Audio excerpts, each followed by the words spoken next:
नमस्कार दोस्तों, Marvels study channel में आपका स्वागत है।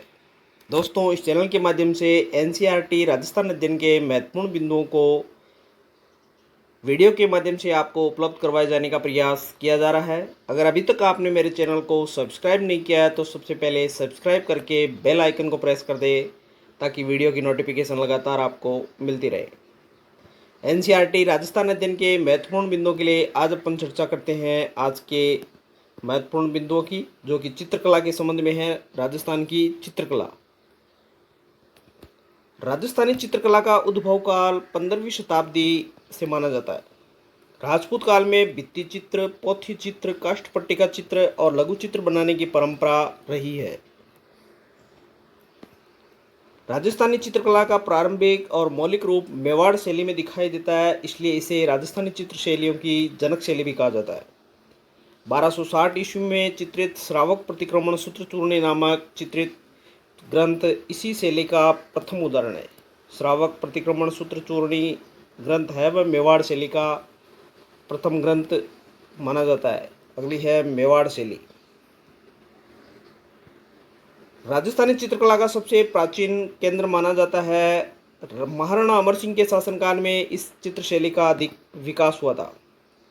लाल पीले रंग का अधिक प्रयोग, गरुड़ नासिका, परवल की खड़ी फांक से नेत्र, घुमावदार व लंबी अंगुलियां, अलंकारों की अधिकता और चेहरों की जकड़न आदि इस शैली की प्रमुख विशेषताएं हैं। मेवाड़ शैली के चित्रों का विशेष श्रीमद् भागवत, सूरसागर, गीत गोविंद, कृष्णलीला, दरबार के दृश्य, शिकार के दृश्य आदि होते हैं। इस शैली के प्रमुख चित्रकारों में हैं मनोहर, गंगाराम, कृपाराम, साहिबदीन और जगन्नाथ। मेवाड़ शैली के प्रमुख चित्रकार हैं। चित्रकारों के संबंध में परीक्षाओं में कई बार सवाल आ चुके हैं। राजा अमर सिंह के काल से इस शैली पर मुगल प्रभाव दिखाई देता है। अगली शैली है मारवाड़ शैली। मारवाड़ में राव मालदेव के समय इस शैली का स्वतंत्र रूप से विकास हुआ था। इस शैली में पुरुष लंबे चौड़े गठीले बदन के, स्त्रियां गठीले बदन की, बादामी आंखें, वेशभूषा ठेठ राजस्थानी और पीले रंग की प्रधानता होती है। मारवाड़ शैली के विषय नाथ चित्र, भागवत, पंचतंत्र, डोलामारू, मोमलदे, निहालदे, लोकगाथाएं होती है। चित्रकारों में वीरजी, नारायण दास भाटी, अमरदास, छज्जू भाटी, किशन दास और कालूराम आदि प्रमुख चित्रकार हैं। अगली शैली है बीकानेर शैली। महाराजा अनूप सिंह के समय इस शैली का वास्तविक रूप से विकास हुआ। लाल, बैंगनी, स्लेटी और बादामी रंगों का प्रयोग, बालू के टीलों का अंकन, लंबी इकहरी नायिकाएं, मेघमंडल, पहाड़ों और फूल पत्तियों का आलेखन इस शैली की प्रमुख विशेषताएं रही है। शिकार, रसिक प्रिया, रागमाला, श्रृंगारिक आख्यान विशेष रहे हैं। इस शैली पर पंजाब कलम, मुगल शैली और मारवाड़ शैली का प्रभाव भी दिखाई देता है। अगली है किशनगढ़ शैली। यह राजपूत कालीन चित्रकला भी अत्यंत आकर्षणीय है।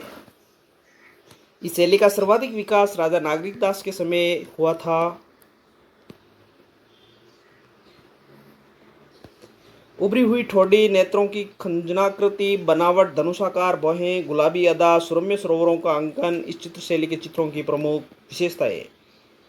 किशनगढ़ शैली का बना हुआ बनी ठनी इस चित्र शैली की सर्वोत्तम कृति है, जिसे भारतीय चित्रकला का मोनालिसा भी कहा जाता है। इसका चित्रण निहाल चंद ने किया था। इस शैली के चित्रों में कला, प्रेम और भक्ति का सर्वांगीण सामंजस्य पाया जाता है।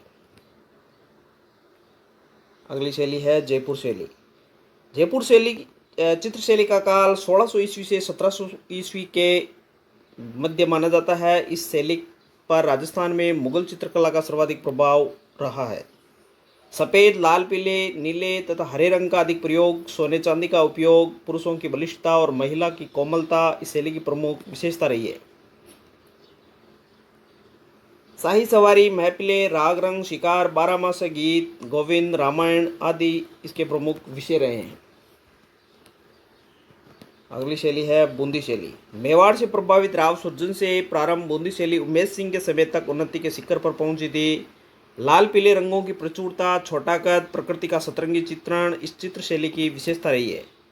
रसिक प्रिया, कवि प्रिया, बिहारी ससई, नायक नायिका भेद, ऋतु वर्णन बूंदी शैली के प्रमुख विषय। बूंदी शैली में पशु पक्षियों का श्रेष्ठ चित्रण हुआ है, इसलिए इसे पशु पक्षियों की चित्र शैली भी कहा जाता है। ये शैली विशेष तौर से चित्र शैलियों में प्रसिद्ध है।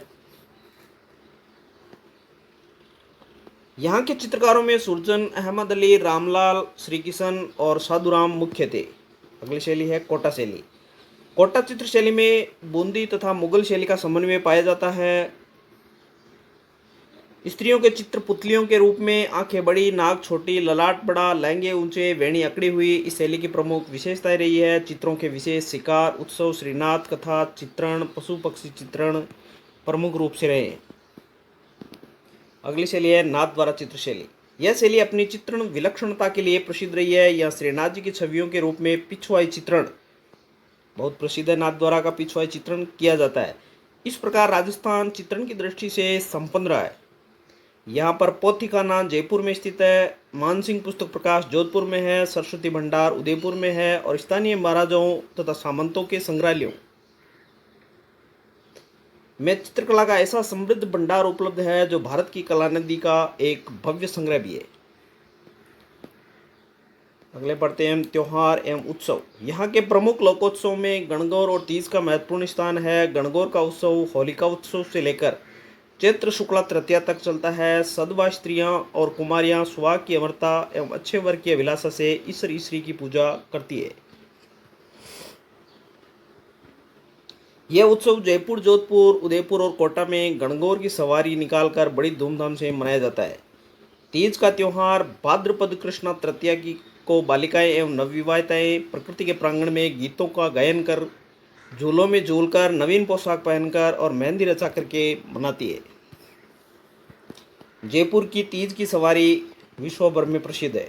धार्मिक त्योहारों के अंतर्गत हिंदू दीपावली, होली, दशहरा, अक्षय तृतीया, रक्षाबंधन, जन्माष्टमी, गणेश चतुर्थी, शरद पूर्णिमा, बसंत पंचमी, नाग पंचमी, रामनवमी, हनुमान जयंती, शिवरात्रि, अन्नकूट महोत्सव और गोवर्धन पूजा आदि परंपरागत तरीके से और हर्षोल्लास के साथ मनाते। जैन समाज में महावीर जयंती तथा भाद्रपद मास में पर्युषण पर्व व्रत, तप और अर्चना के साथ मनाते हैं। मुस्लिम समाज के प्रमुख त्योहार ईद उल जुहा, ईद उल फितर, शब-ए-रात, मुहर्रम और बराफात उत्साह एवं भाईचारे पूर्वक मनाए जाते हैं। इन सभी त्योहारों में सभी समाज के लोगों में प्रेम, उल्लास और आनंद का संचार होता है, सामाजिक समरसता का विकास होता है तथा धार्मिक श्रद्धा का संचार होता है। अब देख लेते हैं प्रमुख त्योहार और उनकी तिथियों के बारे में। गणगौर का जो त्योहार है वह फाल्गुन शुक्ला पूर्णिमा से चैत्र शुक्ला तृतीया तक मनाया जाता है।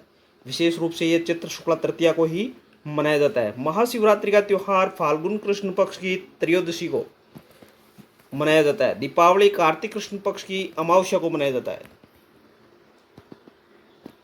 रक्षाबंधन का त्यौहार है वह सावन मास की पूर्णिमा को मनाया जाता है। होली फाल्गुन मास की पूर्णिमा को, जन्माष्टमी भाद्रपद कृष्ण पक्ष की अष्टमी को, गणेश चतुर्थी भाद्रपद शुक्ल पक्ष की चतुर्थी को, रामनवमी चैत्र शुक्ल पक्ष की नवमी को, क्रिसमस डे जो कि एक तारीख विशेष पर सीमित है 25 दिसंबर को ही मनाया जाता है। मुहर्रम जो कि गम का त्यौहार होता है, मुहर्रम माह की 10 तारीख को मनाया जाता है। ईद उल फितर सवाल माह की 1 तारीख को मनाया जाता है। तीज भाद्रपद कृष्ण पक्ष की तृतीया को मनाया जाता है। तीज पर्युषण जो कि जैन समाज से जुड़ा हुआ है भाद्रपद मास के अंदर आता है। ये दशहरा आश्विन शुक्ल पक्ष की दशमी को, ईद उल जुहा जितकार की 10वीं तारीख को मनाया जाता है। अब चर्चा करते हैं प्रमुख मेलों की। इन मेलों का प्रचलन मुख्यतः मध्यकाल से हुआ जब यहाँ के शासकों ने मेलों का प्रारंभ करवाया था। राजस्थान में जिन उत्सवों पर मेले लगते हैं उनमें विशेष है गणेश चतुर्थी, नवरात्र, अष्टमी, तीज, गणगौर, शिवरात्रि, जन्माष्टमी, दशहरा, कार्तिक पूर्णिमा इत्यादि अवसरों पर यहाँ पर मेले लगते हैं। इसी प्रकार धार्मिक स्थलों मंदिरों पर लगने वाले मेलों में तेजाजी, शीतला माता, रामदेव जी, गोगा जी, जामेश्वर जी, हनुमान जी, महादेव, आवरी माता, कैला देवी, करणी माता, अम्बा माता, जगदीश जी, महावीर जी आदि प्रमुख है जिनके नाम पर जगह जगह पर मेले लगते रहते हैं। राजस्थान के धर्म प्रधान मेलों में जयपुर में बालाजी का, हिंडौन के पास महावीर जी का, अन्नकूट पर नाथद्वारा का, गौट मांगलोद में दधिमती माता का, एकलिंग जी में शिवरात्रि का, केसरिया में दुलेव का, अलवर के पास भर्तरी जी का और अजमेर के पास पुष्कर जी का मेला जयपुर में गलता जी का मेला प्रमुख रूप से भरे जाते हैं। लोक संतों लोक देवों की स्मृति एवं श्रद्धा में यहाँ अनेक मेलों का आयोजन होता है। रुणेचा में रामदेव जी का मेला बढ़ता है, तो परबसर में तेजा जी का, कोलगढ़ में पापू जी का, ददरेवा में गोगा जी का, देशनोक में करणी माता का, नरेना जयपुर और शाहपुरा भीलवाड़ा में फूलडोल का मेला, बुकाम में जम्बेश्वर जी का, गुलाबपुरा में गुलाब बाबा का और अजमेर में ख्वाजा साहब का मेला प्रमुख रूप से भरते हैं। यह मेले जीवन धारा को गतिशीलता एवं आनंद प्रदान करते हैं, शांति, सहयोग और सांप्रदायिक एकता को बढ़ावा भी देते हैं। मेलों का सांस्कृतिक पक्ष कला प्रदर्शन तथा सद्भावनाओं की अभिवृद्धि है। इसके अतिरिक्त मेले व्यापारिक दृष्टि से भी महत्वपूर्ण है, विशेषकर पशु मेले तथा इसका मनोरंजन के लिए भी विशेष महत्व है। अगला बिंदु है लोक कलाएं। राजस्थान में लोक कला के विविध आयामों का जनक रहा है। लोक कला के अंतर्गत लोकगीत, लोकनाट्य, लोक नृत्य, लोकवाद्य और लोक चित्रकलाएं आती है। इसका विकास मौखिक स्मरण रूढ़ियों के आधार पर दीर्घकाल से चला रहा है। ये लोक कलाएं हमारी संस्कृति के प्राण हैं, मनोरंजन का साधन है, लोक जीवन का सच्चा स्वरूप है। लोकनाट्य। मेवाड़, अलवर, भरतपुर, करौली और जयपुर में लोक कलाकारों द्वारा लोक भाषा में रामलीला व रासलीला बड़ी लोकप्रिय है। बीकानेर और जैसलमेर में लोक नाट्यों में रम्मत प्रसिद्ध है। इसमें राजस्थान के सुविख्यात लोक नायकों एवं महापुरुषों की ऐतिहासिक एवं धार्मिक काव्य रचनाओं का मंचन किया जाता है। रम्मतों के अंदर ऐतिहासिक एवं धार्मिक काव्यों का मंचन किया जाता है। इन रम्मतों के रचयिता मनीराम व्यास, फागू महाराज, सुआ महाराज व तेज कवि प्रमुख रूप से है। मारवाड़ में धर्म और वीर रस प्रदान कथानकों का मंचन ख्याल, जिसे खेल नाटक भी कहा जाता है, परंपरागत चला रहा है। इनमें अमर सिंह का ख्याल, रूठी रानी रो ख्याल, राजा हरिश्चंद्र का ख्याल प्रसिद्ध एवं लोकप्रिय है। राजस्थान में भवाई नाट्य अनूठा है, जिसमें पात्र व्यंग्य वक्ता होते हैं। संवाद, गायन, हास्य और नृत्य इसकी प्रमुख विशेषताएं हैं। मेवाड़ में प्रचलित गौरी एक नृत्य नाटिका है जो रक्षाबंधन से सवा माह तक खेली जाती है। गौरी क्या है? वादन, संवाद, प्रस्तुतिकरण और लोक संस्कृति के प्रतीकों में मेवाड़ की गौरी निराली है। गौरी का उद्भव शिव भस्मासुर की कथा से माना जाता है। इसका आयोजन रक्षाबंधन के दूसरे दिन से शुरू होता है। गौरी सवा महीने तक खेली जाती है। इसमें भील संस्कृति की प्रमुखता रहती है। यह पर्व आदिवासी जाति पर पौराणिक तथा सामाजिक प्रभाव की अभिव्यक्ति भी है। गौरी में पुरुष पात्र होते हैं। इसके खेलों में गणपति, कान गुजरी, जोगी, लाखा, बंजारा इत्यादि के खेल होते हैं। अगला है लोक नृत्य। राजस्थान में लोक नृत्य की परंपरा सदा से उन्नत रही है। यहाँ विभिन्न क्षेत्रों में लोक नृत्यों का विकास हुआ, जिसमें जनजीवन में आनंद, जीवट और शौर्य के भावों की अभिवृद्धि हुई है। अगला है गैर नृत्य। आदिवासी क्षेत्रों में होली के अवसर पर ढोल, बांकिया तथा थाली की संगत में पुरुष अंगरखी, धोती, पगड़ी पहने, हाथ में छड़ियाँ लेकर गोल घेर में नृत्य में भीली संस्कृति के दर्शन होते हैं। गिद्दड़ नृत्य। शेखावाटी क्षेत्र में लोग होली का डंडा रोपने से सप्ताह भर तक नंगाड़े की ताल पर पुरुष दो छोटे डंडे लेकर गीतों के साथ सुंदर परिधान पहनकर नृत्य करते हैं, जिसे गीदड़ नृत्य कहा जाता है। अन्य लोक नृत्य है जशनाती सिद्धों का अंगारा नृत्य, भीलों का राई नृत्य, ग्रासिया जाति का वालर नृत्य, कालबेलिया जाति का कालबेलिया नृत्य प्रमुख रूप से राजस्थान के नृत्य हैं। और ये नृत्य कई बार प्रतियोगिता परीक्षाओं में पूछे जाते हैं। पेशेवर लोक नृत्यों में भवाई नृत्य, तेराताड़ी नृत्य चमत्कारी कलाओं के लिए विख्यात है। अगला बिंदु है लोकगीत। राजस्थानी लोकगीत मौखिक परंपरा पर आधारित मानस पटल की उपज है, जो 16 संस्कारों, रीति रिवाजों, संयोग वियोग के अवसरों पर लोक भाषा में सुंदर अभिव्यक्ति करते हैं। जैसे उदाहरण के तौर पर खेलन दो गणगौर, मारी घूमर छे नकराली माय, चिरमी इत्यादि, जो कि अवसर विशेष पर गाए जाते हैं। लोक वाद्य। राजस्थान में लोक वाद्यों का बड़ा महत्व है। इसके बिना नृत्य संगीत भी अधूरा लगता है। यहाँ की प्रमुख लोक वाद्यों में रावण हत्था, जो कि भोपा जाति के द्वारा बजाया जाता है, तंदूरा, नगाड़े, तीन तारा, जोगिया, सारंगी, पुंगी और भपंग उल्लेखनीय है। अगला बिंदु है लोक चित्रकला।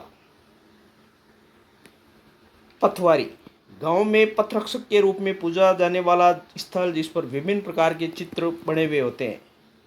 अगला है पाना। राजस्थान में कागज पर जो चित्र उकेरे जाते हैं उसे पाना कहा जाता है। मांडना राजस्थान में लोक चित्रकला की एक अनूठी परंपरा है।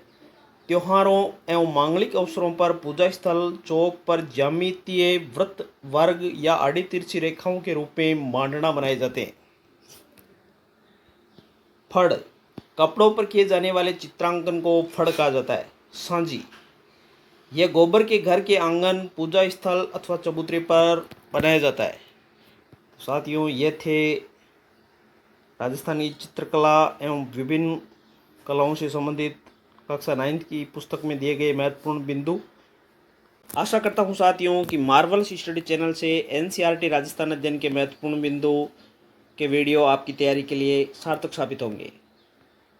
इस चैनल के माध्यम से एनसीईआरटी राजस्थान के महत्वपूर्ण बिंदुओं की लगातार अपडेट आपको मिलती रहे, इसके लिए आप मेरे चैनल को लाइक, सब्सक्राइब और ज़्यादा से ज़्यादा शेयर करें ताकि इसी उत्साह से संपूर्ण एनसीईआरटी का सार आपको उपलब्ध करवा सकूं। अगर आपको इस वीडियो की पीडीएफ चाहिए तो डिस्क्रिप्शन में दिए गए टेलीग्राम लिंक से मेरे चैनल को ज्वाइन करें। वहां पर मेरे द्वारा दिए गए समस्त वीडियो की पीडीएफ आपको उपलब्ध करवा दी गई है। धन्यवाद।